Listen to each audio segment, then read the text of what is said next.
Welcome to Natural Habitat Adventures Daily Dose of Nature. I'm your host, Sunny Vanderstar. Today's topic is biomimicry, design innovation inspired by nature. And our fabulous presenters today are Arpita Dutta and Payal Mehta. Ladies, thank you so much for being here today. We're very excited to dig into this topic with you, so I'll turn it right over to you. Thank you, Sunny. Welcome, everyone. Today's topic is a big one. It's biomimicry.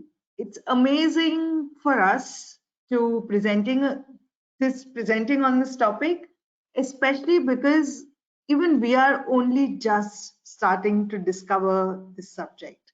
I mean, we've all heard about various, sort of examples thrown around, talking about the wings of the aeroplane and, inspired from wings of a bird and other things like this, but never did we get into it.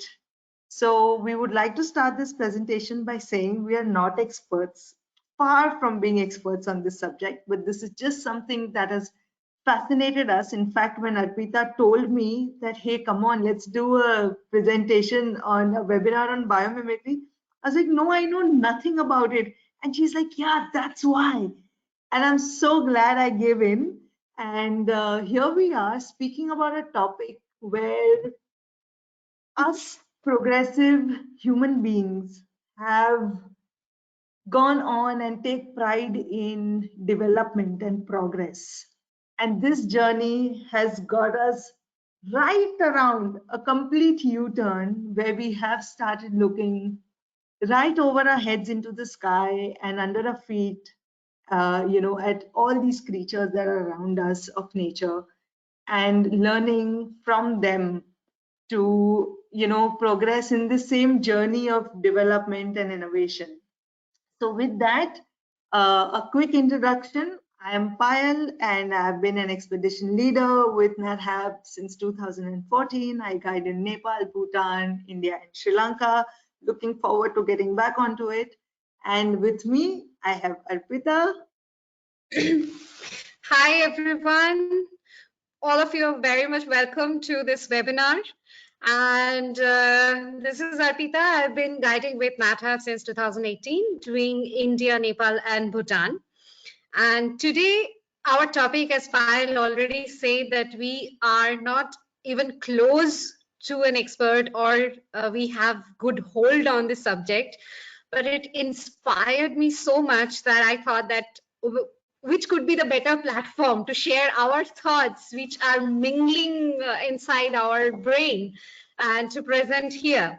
So for the first thing, I would say biomimicry, bio is the life.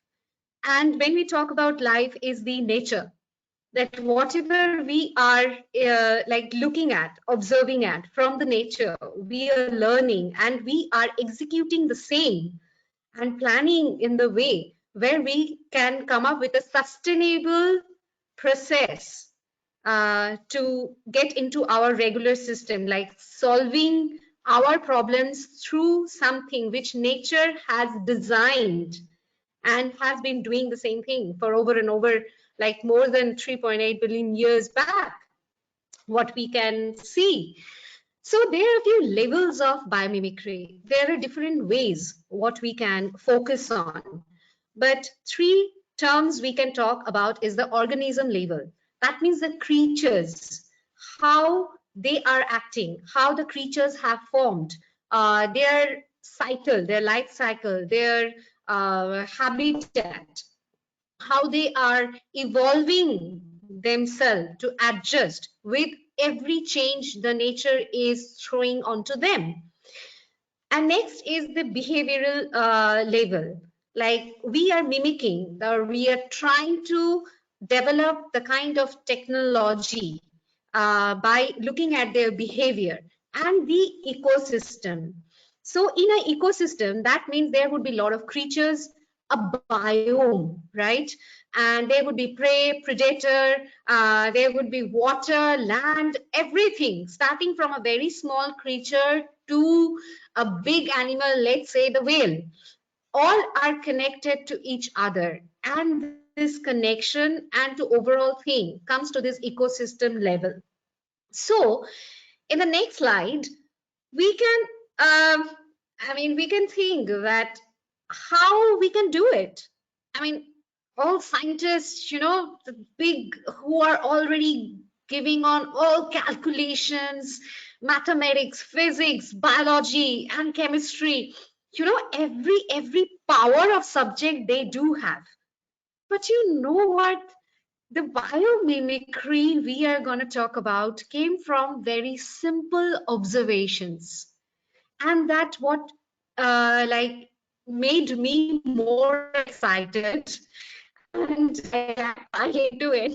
It's like, hey, some maybe other day, maybe in 2050, we can say, okay, we have noticed this biomimicry somewhere and we are trying to implement. Maybe we can reach out that observation to the research and development team that this can be done. So taking this simple thing, I would come up with my first story of biomimicry, which is, of course, birds. It's come with the bird. It's the train, a bullet train. And while we're talking about the bullet train, I think the country, Japan, it's having its, most powerful way or more, what do I say, Payal? I mean, they are the pioneer of making this bullet train happen, right? So the first bullet train was launched. This Shinkansen bullet train was launched in 1964, just 10 days before the Olympics were about to happen in Japan. So that was a big news. That's a bullet train which runs almost 280 kilometers per hour. Wow! From Tokyo, they have started that. And while doing that, there was a huge news blast and a lot of people were talking about it. But after the train started to run, the people have noticed one thing, that when the train moves, because it is so high speed, when the train moves, the air building in front of the train, and especially when it enters or exits the tunnel, the compressed air created a sonic sound like boom when they are exiting. And that was so loud that people who are staying in that vicinity or the wildlife was getting so disturbed. So the scientists have been thinking over and over how to do it. It's fast. We are the pioneer. We have to do something and all this. So while in the period of research time, the department, the research and development department of this Shinkansen train, bullet train, he went out for birding with his junior, which he loves to do. He went out and he had been waiting, looking at a kingfisher, to see it. And suddenly the idea clicked that when a kingfisher plunged into the water, and when its beak hit the surface, it was not making a splash. It's just a small ripple. I mean, they just go with so much of speed, but there was no disturbance, because that will affect that will give a chance to its prey to escape. So looking at the kingfisher, he came back with his junior and to see the structure of the beak. It's like a triangular, I would say a compressed diamond shaped bill with a rounded, like the edge were rounded. So it is a long protruding thing from the tip, and the diameter increased towards the head. That actually gave the efficiency to the kingfisher to narrow down or to streamline the power, which was the force was acting on the surface of the water. And that's how they have started giving shapes to a lot of bullets, like different shapes. And from the bullet shape, they have come up with the head of the bullet train. So that train was the 500 series, which was launched in 1997. And just it seems like few years back, and they have launched that train, and that sound has reduced. And not only the sound, it has become more faster. Now the bullet train runs around 320 kilometer per hour, and it is and it has more than like 30% of air resistance. So imagine it make it faster, more fuel efficiency. I mean, that tiny bird watching, it's just a bird watching. That's the main thing. And brought so much of development. I think I mean, nothing can be wonderful than this. Anyone can do it, right? Yeah, that's so true. In fact, Arpita, while you were saying this story, I was thinking that as birders, we are always paying a lot of attention to say shape and size of the bird, but also shape and size of the beak, right? It's part of our bird identification process along with colors and markings and all of that. And we think of how they use their beak for, it's immediately equated to the food they eat, right? Like the hooked bill of a raptor, or the conical beak of a seed eater. I never thought of the shape and size of a beak of the kingfisher as this mechanism. Of course it's helping it to eat food, but the other function that and it's gone on to be used in a bullet train. That's really, really awesome. So that's, yeah, it's something we look at all the time, right? And we just connected it to the food, but never thought of this aspect of it. And now I'm thinking of all the other birds and how they're using their beaks for what else. True. That's a great story. No, that's a fantastic example. And with that, it's now my turn to go on to my example of biomimicry. And that's also something that's commonly seen, just like the kingfisher. It's a gecko. I don't know about where all of you listeners are from, but for Arpita and I, coming from India, geckos are a part of our everyday lives. In fact, those of you who may have come with us on trips to India or to the subcontinent, invariably there will be a gecko in the dining room of a hotel or at a lodge where we are staying, and we'll definitely point it out. It's hard to miss. It's an amazing creature, often active at night, and a perfect dinner time companion. But just like for us, the gecko has been a point of attraction for people from thousands of years. There have been accounts of the gecko, and the fact that philosophers or older scientists have often thought about it, especially because this is one creature that seems to defy gravity. It can walk, of course, on the ground, but it can also walk perfectly well up an absolutely vertical wall. Not only that, it can also walk upside down on a ceiling. And this is something that people have observed and wondered. And there were often these various theories. Someone thought maybe it has some sort of suction cups on its pads. Someone thought that maybe it has a kind of a glue that it secretes, because of which it can climb these walls or stick to them literally. But of course, none of it was true. These were just speculations. And the real process of understanding the ability of the gecko came with the invention of microscopes. And as you look closer into the toes of a gecko, you see ridges. Okay, and these ridges are of various shapes between within various species of geckos, but here we are just taking one example.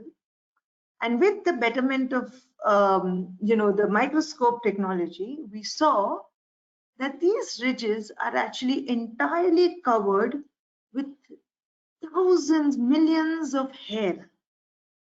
These hair strands, each of these is thinner than the hair strand on your head, right? But this again wasn't enough to sort of explain what actually was going on. And then with even better microscopes, we learned that each of that hair that they had initially seen, which I said was thinner than the hair on a head, that's called the setae. Each of the setae is further divided right at the tip into hundreds of more strands of hair, which the scientists call spatula. These are called spatula because that tiny nano hairs right at the tip has a broad sort of end, just like the spatula you use for cooking. So now what? So what does this tell you about this amazing ability of the gecko? What it tells you is that for that, I'll have to just backtrack a little, right? So let's think of any solid. Okay, you have your table in front of you, or you have your iPad in front of you, the screen in front of you. All these materials are made up of atoms and molecules, right? Each atom is made up of a central nucleus, which is positively charged, and it is surrounded by a cloud of electrons. These electrons are negatively charged and they're constantly moving, even within a solid, right? And when they're moving, they're constantly creating a negative positive polarity. This is extremely minute polarity. It creates a force of attraction within these molecules. And this is something that we don't realize because this force is extremely minute, but it is something like the magnetic force that we do understand, that we do know, but minute. And this force is called the van der Waals force. And this force was understood and discovered many, many years ago, decades ago. But who knew that the gecko is using this very force? But for the gecko, it is multiplied 1,000,000 times because of the amount of surface area through these millions of hair on its toes, right? So it is using this sort of magnetic kind of force, intermolecular force called the van der Waals force, to walk anyhow it wants, defying gravity. The amazing thing is that because of this extremely fine hair, it can walk on smooth surfaces, but it can also manage to walk on rough surfaces because these tiny hair will find contact points everywhere. Also, what the gecko uses is an angle. Okay, so please do this exercise with me. Hold one of your hands as if you're holding a ball, right? Arpita, do it with me. Yeah. Yeah, and you keep that on a surface in front of you, maybe a tabletop. So please put your hands on the tabletop, right? Now slide your fingers down and see how it feels. It's quite smooth. Now the same thing, you tilt your fingers towards you and apply a little bit of pressure and now drag your hand. See how that feels? It feels like, yeah, you feel that, Arpita? Yeah, it's like a drag, right? Drag. Yeah. Now imagine this with intermolecular forces and the millions of spatula hair that the gecko has. It can stick beautifully on any surface, but if it needs to run, all it needs to do is change the angle just a little bit, and it can run away from a predator or it can scurry towards its prey to catch it. So this ability that this adhesive, this particular gecko adhesive has, is that it can not only stick beautifully well, but it can also quickly remove its adhesion as and when it likes, just by changing the angle very, very slightly of its toes. And this, of course, has piqued the interest of lots and lots of application engineers and all the rest of it, because this technology can work even under the surface of water and also in vacuum, so in space. It's amazing. They are working on this technology. There is very little application done so far, but it is a very, very promising biomimicry example. In fact, the picture that you see here is an illustration of the Stanford University researchers who created pads like gecko toes, and they can actually scale up walls without any other equipment, like way up to like 25 feet. Isn't this so cool? And this could be used even for something small as stitching up a wound, or to, like I said, up in space to hold astronauts down onto the floor. True. Pyle, after listening to this, suddenly I felt that the Spider-Man movie should be the Gecko Man. I mean, Yeah. imagine. Yeah. So I mean, I could, that song, the Spider-Man, Spider-Man. This thing should be the Gecko Man, Gecko Man. Anyway, yeah. So that's incredible. I mean, this is so true that smaller things can lead to all this beautiful, flexible, and sustainable solutions for us.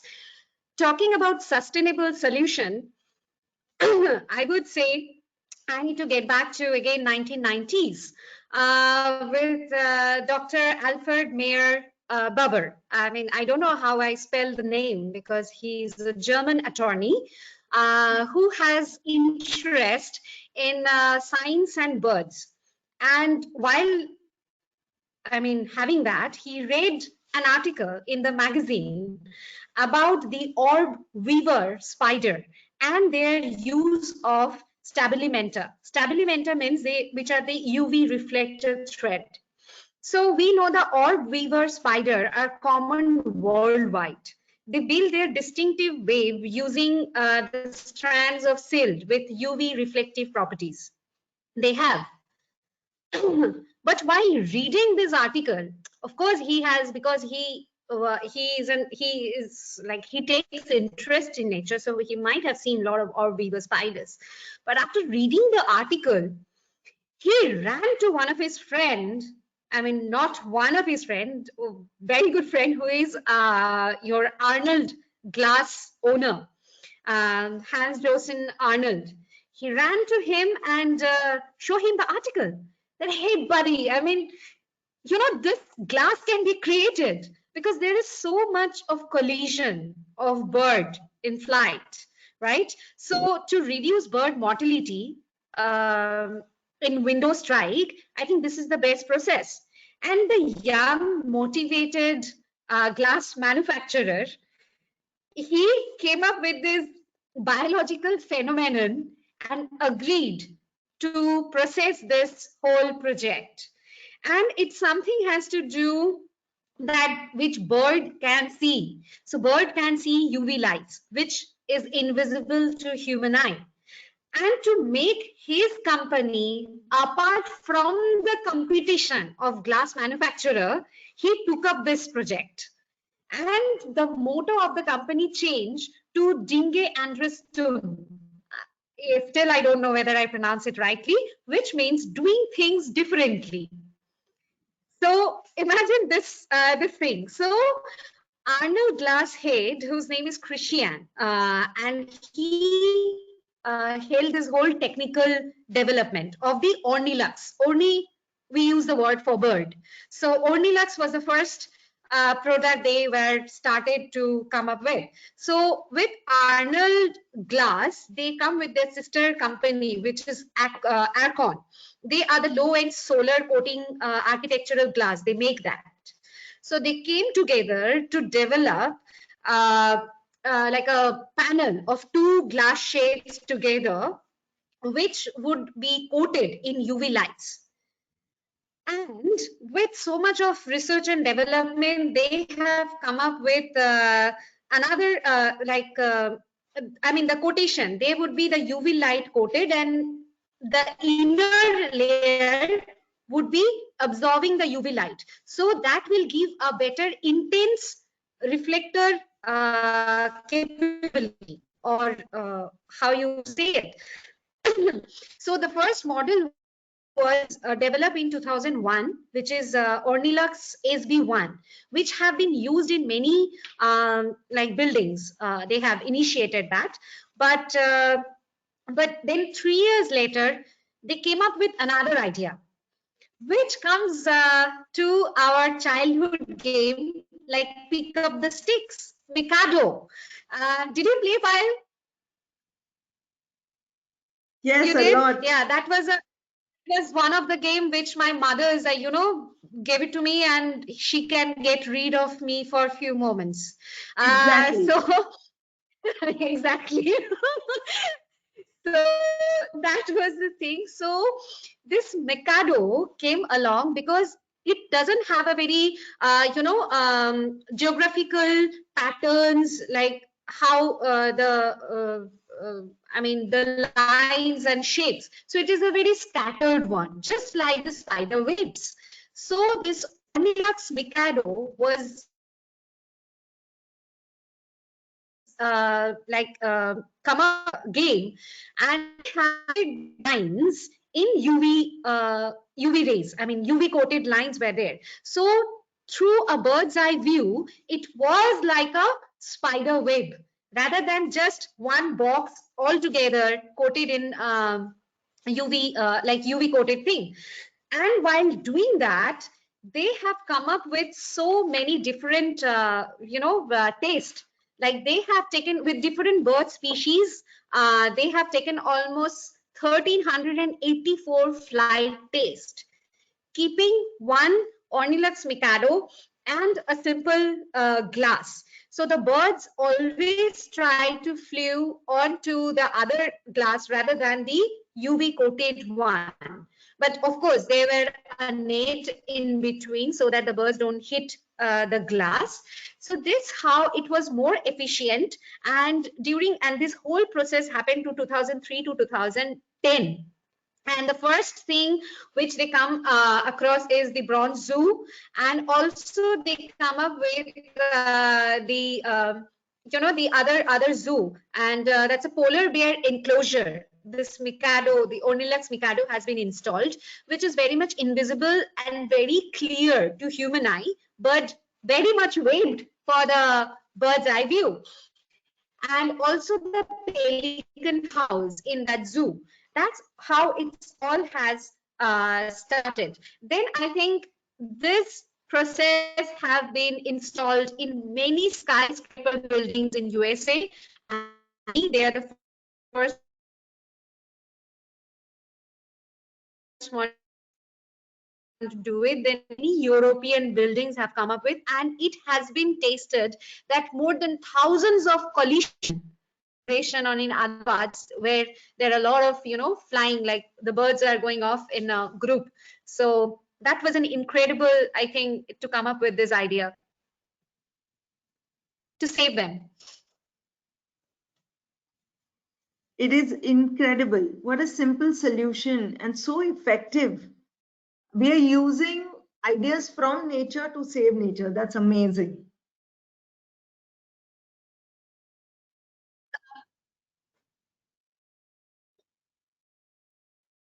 Yes. I can't hear you. While we have a like game with slow to everyone, network connection, turn off the webcam. Yeah, so I have a bad.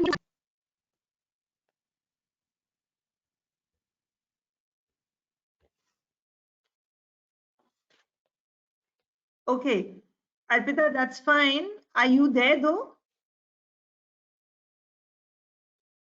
Okay, Yes, I yes, think I'm Arpita. there. I'm listening. Okay, brilliant. Okay, excellent, excellent. That's fine. We are glad we can at least hear you. Okay, great. That was a great story, Arpita, and it's great to see how a simple a spider web can inspire to just bring such a large scale solution to a huge problem of birds getting hit, and without affecting the view of us humans, right? So UV is like the perfect solution. Great, that's fantastic. From birds, we'll now go to another flying creature, the beautiful butterflies. Butterflies, as you know, I'm sure a lot of you must have held them, a wing in your hand, or if you've ever held a butterfly and you see a powdery substance that often runs off onto your fingers. Those are the scales of the butterfly's wings. right? Butterflies and moths have their entire wings covered in scales like these. And these scales function as the butterflies' sort of solar panels, which takes up energy from the rays of the sun and creates energy for the butterflies and these moths to become active. Now, these wings, these scales, if you had to blow them up under a microscope, you see that they are by no means simple and plain. You zoom them and zoom in, and you see that it's actually a sort of almost like a lace-like structure with irregular holes and cavities. And this structure is what makes the butterfly's wings not just extremely pretty, because as it turns out that the colors we see on the wings of the butterflies are not just through pigments, but many times we see colors due to the different angles and different wavelengths of light that are reflected and refracted from due to this network, this structure that each scale is made up of. Isn't that amazing? And when scientists were looking at these scales, they saw a certain black butterfly was in some areas black and whatever different colors, but the black areas of the butterfly were actually not the pigment, but were a transparent layer which was looking black because this structure of the scale here was able to absorb almost 100% of the light that was falling on it, reflecting nothing, which made those sections of the butterfly look black. And this is what piqued the interest of scientists to sort of think of its application in our solar panels, right? So solar panels, as they're available right now, are efficient to about, say, 5 to 20 degrees, something like that, efficiency, where the amount of sun rays through the day that fall on it are absorbed at various angles and converted into energy. But as you go up and down latitudes, or as you go through the day and the angle of the sun rays changes, the efficiency of these solar panels also change, right? Often these solar panels are installed at an inclination to sort of maximize the amount of sun rays that these solar cells can catch. But if they had to apply the technology that is hidden in these little scales of these dark colored butterflies, the efficiency could go up to over 35%, because not only will the solar panels work better at any latitude, but they'll also work better through almost entire day. So as you know, as some of you may know, that the solar panels are made up of various layers, and the main light trapping layer is a silicon layer, which at the moment is used as what they call silicon wafers. They are super thin sheets of silicon which are sort of placed and then covered with glass and various other layers to sort of safeguard it. And underneath is the network of wires which will then convert that energy, right? If that layer of silicon had to be made, instead of a plain wafer, into a network of these little holes, the efficiency of these solar panels could just be amazingly high, like never imagined high. And right now, work on this is still going on. But scientists have already used it on small sort of solar cells that are used for smaller things like charging cell phones or equipment, or at smaller domestic levels. But they haven't yet tried it on sort of large scale industrial level. But if this works, it'll take our green energy to a whole new level. And it will just prove how these little butterflies would have taught us a lesson to sort of take a huge leap in our effort towards green energy. Isn't this super cool, Arpita? I agree. I completely agree. I mean, see, we watch butterflies. I mean, the like bird watching. I think this is another thing we definitely love to see. What you have mentioned. And talking about the scales, I'm just trying to switch on my webcam just to see that whether it's work better. Can you hear me clearly? You're still freezing and breaking a little. So I better switch or keep my webcam off, right? That might be better. Yeah. So talking about the scales, this is also a picture of scales. But does it resemble to anything to you, Payal? Or to the viewers? Something like, I don't know, tips of steel knives or some kind of teeth. I don't know, it's hard to. There you are. Yeah, so very like well observed. So this are scales of shark skin, and which are very different. And if you just go through the next slide, you will see, yes. So they are minute, but under electron microscope, you will get to see the scales which looks like this, and they are called denticles because they exactly resembles a dental, I mean teeth. Even look at the shark teeth, and they carry their teeth on their body too. So of course, either teeth, if you hug a shark in a reverse way, you might get bad cut or injure yourself. That can really happen. No, I mean it happens. So looking at the shark skin, first thing, because shark is a subject which a lot of people have been studying on, because like in the evolution also, they have been like staying in the water, in the ocean. They have been thriving since the period, and even before the dinosaurs have arrived.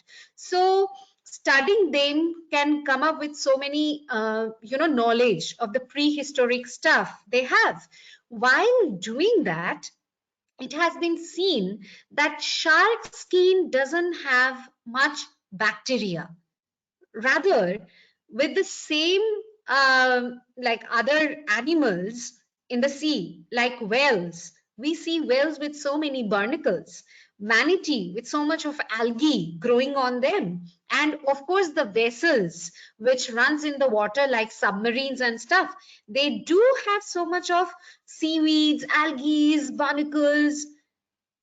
And imagine the shark in the same environment, like a very shiny, trimmed, like everyday a parlor polished skin a shark has. So that was a huge question. And to reveal that, it came that it has so much thing to do with the scales. Because of the different sharks have different types of scales. So the scientists come with the Glasgow shark, the scales, which has actually have a diamond shape, and when it has been reframed, it is like more, it's minute, it's very small. So the technologists or the researchers have come up with 3 micron tall and 2 micron wide structure. And imagine the structure, it's not only the diamond shape, it has ridges, which prevents the water to stuck to their body. It's a hydrodynamic thing they have. So, and the bacteria needs a medium to stuck in, either it's air or water. So even staying in the water, the shark skin doesn't hold the water for long. And of course, it reduces the drag in case of shark skin.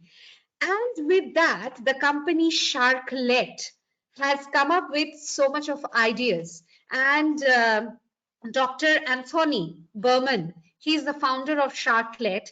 He spoke with the US Navy and of course with different companies and organizations that how and what these things could help mimicking the shark skin technology. So they have come up with the first microfiber. Again, just like the lamella, the seta or the scapula of the gecko, they have come up with a very microfiber which is naked to human eye, but under the electron microscope, they have been seen like the scales. So Speedo is the first swimsuit which has came up with this shark skin technology. And imagine how they can be used. Medical. Now we are living in a world where so much of virus and yes, it seems like a new world to us. No wonder maybe some other bacteria like would come. So this has been now installed in many laboratories and hospitals where they are like surface where in the places where the touch is more frequent, like the um, door or the laboratory equipments. So they have created a film with this skin technology, and that has been found that very minimum amount of bacteria could stuck into that. Almost 80% bacteria reduced has happened. Imagine 80%. That's a huge, I think, development. And from there, the next, the Lufthansa Air is the first one to bring this shark skin technology flight paint. It's not paint means it's not like any chemical thing, but it's a coated thing, a coated material which reduces the drag in the air as well. And of course, it made the flight more efficient and reduces almost 1% of the fuel consumption in a whole year. So even in a year, 1% means a lot, I believe. This is absolutely a stunning thing to come up with. And but this dragging thing in case of a swimsuit, it's still a debate that whether it seriously helps or not. So in Olympics, they have banned this Speedo for a while. Unless and until we get the answer, we can't use the swimsuit over there. But the swimsuit are very much okay. Whoever loves the ocean and sea to plunge in to get rid of the microbes and bacteria which can get into during maybe while swimming with the shark. There are trips which happens like you can swim with the shark, or then just imagine you are wearing a Speedo and swimming with the shark with the same technology in the water. That's brilliant, isn't it, pal? Yeah, that will be brilliant. Wear a shark inspired swimsuit and then go and dive with the shark. What an idea. Yes. What an idea, Arpita.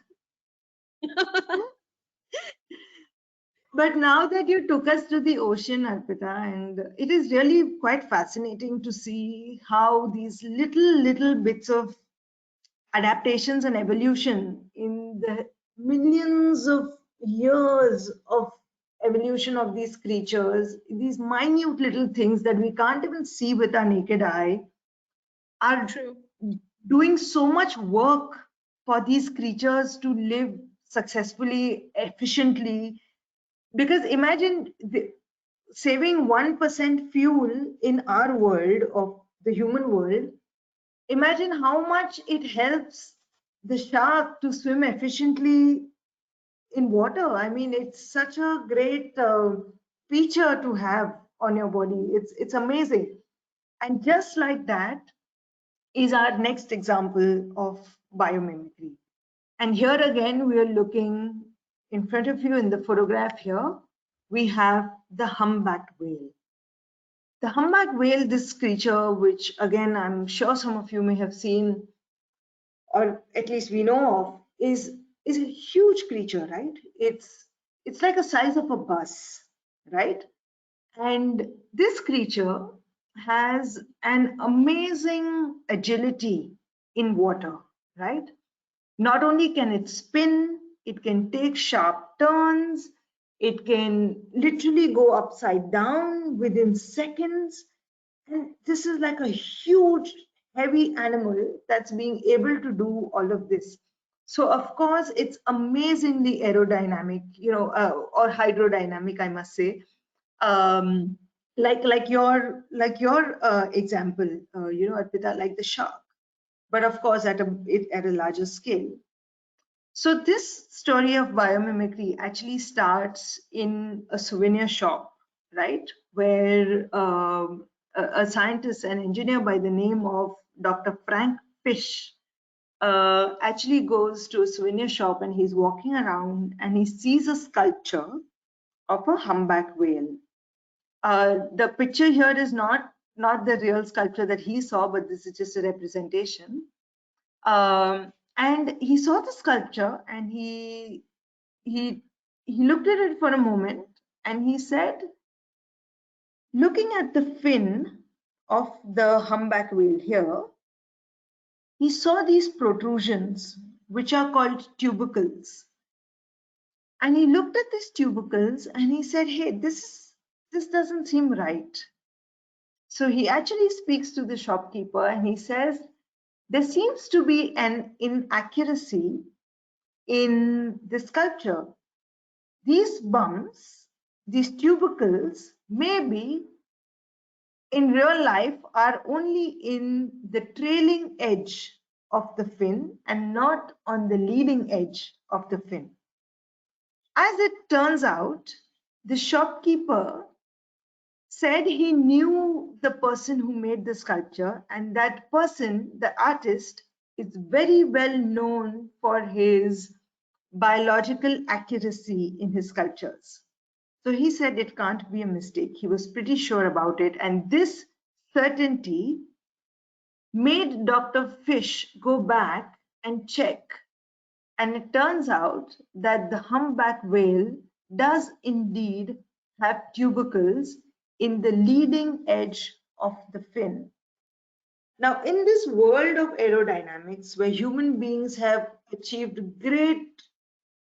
greatly, in understanding aerodynamics, the physics of it, the engineering of it, and, all of it, always the leading edge of any wing, think of a fan, think of an airplane, think of a wind turbine, it's always smooth, okay? And these tubercles, if at all, in the mind of an engineer, should only cause more obstacles. So what is going on here, right? They had to figure it out. And he dived right in. And before I go to what he discovered, I will again go back just a little bit to understand the science behind it. So if you take a cross section of any wing, right, this is the leading edge and this is the trailing edge. The leading edge is always smooth. When it cuts through air, when it's cutting through air or through water, the leading edge cuts that fluid into two parts. A current goes over it and a current will go under it. This current that goes over it goes faster, creating a low pressure area above the wing and a high pressure area under the wing. And that is what creates a lift, right? So, and that is what makes things float or fly, like we say, in air or in water. Every time an engineer is working with aerodynamics, the whole effort is towards increasing the lift, which is the upward force, and reducing the drag, which is the backward force, right? So if this is the wing, this is your upward force, which is the lift, and this is the drag. You always try to increase the lift, but very often in any design, when you're trying to increase the lift, you're also sort of fighting towards, not increasing the drag. And it turns out that these tubercles, these projections, these odd looking structures on the leading edge of the wing increase the lift hugely by not increasing the drag at all. This is like a dream come true. And this is happening because when air or water is flowing over these projections, they get directed into channels. And when that happens, the lift increases exponentially without increasing the drag. And this makes everything more efficient. The reduction in fuel, the speed, everything increases. Arpita, that just makes me think maybe the tubercle technology and the shark fin technology shark scale technology should be used together. Come And together. imagine what will happen. I wonder if scientists have thought about it, but I just thought about it. Coming back to the tubercle thing. So Frank Fish, along with a couple of his other sort of friends and companions, set up a company called Whale Power, which is now completely and only working on how these tubercles can be installed or used in anything that is rotating and cutting through air, because it is going to change the efficiency of it completely. Be it wind turbines. If wind turbines, the leading edge of those wings have tubercles, a much lesser wind force can create the same amount of sort of that turbine.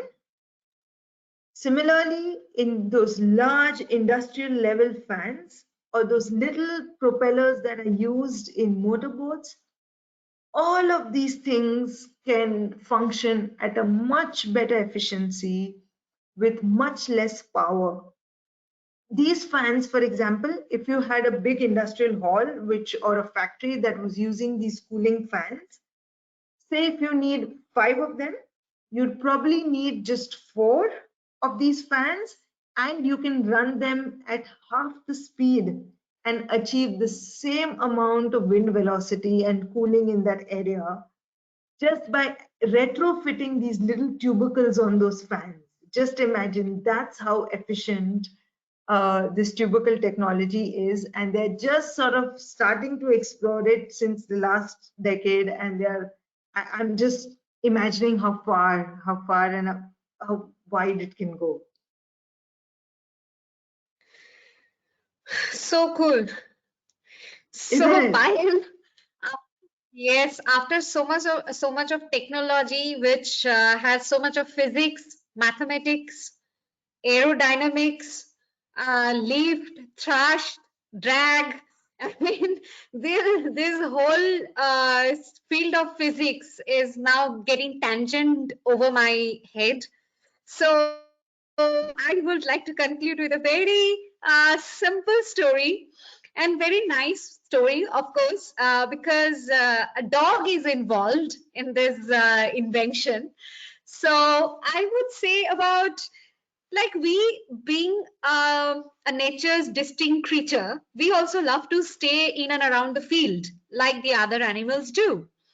And just like the other animals, we also bring a lot of things back from the nature unknowingly. But here what happened is like this also happened in in 1990s. After 1990s, De Menstrel, who is a Swiss engineer, he went for a walk with his dog Mika. And he and De Menstrel and his faithful companion both returned home covered with bars, the plant's seed sac that clung to animal fur as far away to spread, to fertile in new plantation ground. That's the dispersal of the seed. But he noticed his dog was covered in that stuff. Then he noticed his pants were also covered in that stuff. So while pulling them out, they were like stubborn, hooked seed, which was difficult to take out. So that gave him the idea that why only zippers would rule the market? Why not something like this? So he went to a lot of people like inventors who can be working on the textiles, but somehow he had to end up in France, a textile plants who agreed to try this thing. So he has created the hooks like thing in one side, like two strappers. One side there would be the hook, which are like the pearls, and the other strap would be like the threads, like his pants and Mika's fur. So that's how the Velcro got invented. And after a long research and the execution of that, in 1955, that got patented, this Velcro. And now imagine our life without Velcro. Like even if our jacket have zippers, the gloves, they have Velcros so that the air doesn't go in. I mean, it's this very simple thing because it's winter here right now. So that's a great thing. I mean, so much of minimum use of applications. Yeah. So yeah, that's how it is. And I think we are running out of almost we have reached the time limit. And yes. So I think observing nature can come up with, I mean, you can come up with so many ideas. That's absolutely, I mean, from anywhere, even from your backyard, you get to so many things. So let us know if you come across anything, or if anything which you can remember that you have seen that nature is doing it for thousands and millions of years, and we can get hold on to it. Do share with us. Yes, looking forward to. Yeah. And we are ready to take questions and comments. Questions. Okay, I didn't want to stop you. This has been so fascinating. And I just want to share with you, while folks are offering questions if they'd like to, some of the comments. And I think they apply both to the subject matter and the presentation. But folks found it really amazing, brilliant, inspiring. They said this should be a PBS special and they want more. So if you can do more research and offer more examples, I think there's plenty of interest and enthusiasm for this subject. And I just can't wait till we have it up on YouTube and I can share it with my kids soon, because I think they'll find this quite inspiring as well. So thank you. I'm just gonna look back here. Most of there weren't many questions, it was mostly comments. But there was one specific one. Can you tell us what kind of gecko you showed with the orange spots? I think it's a tokay gecko, and that is the one that was used for the study of the toes. It's called tokay. It is called tokay because it makes a sound tokay, tokay. It's found in Northeast and sort of Southeast Asia, Northeast India and Southeast Asia. Excellent. One of the largest gecko in the world. Really? How big is it? It can grow up to 19 to 20 inches. Oh, wow. Wow, that's cool. And it still sticks to the wall. Yeah, yes. Beautiful. Excellent. Well, I don't have any more questions, just more comments agreeing that this was fabulous. So I think we'll end it here unless you have any last comments to make.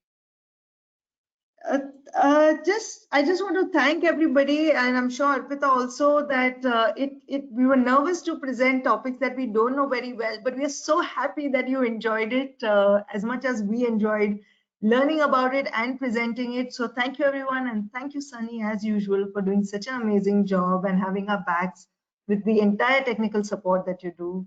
So, and thank you all for coming and listening to us every day. All right. Well, thank you again. And thanks to everyone who tuned in. Please join us tomorrow for our next Daily Dose of Nature. You can check out this week's lineup, including registration links, on our website at nathab.com/webinars. We did record today's presentation, and we will have the replay available on our website soon. With that, I'll conclude the webinar. Thanks, everyone. Have a wonderful day. Bye-bye. Bye. Take care. Bye.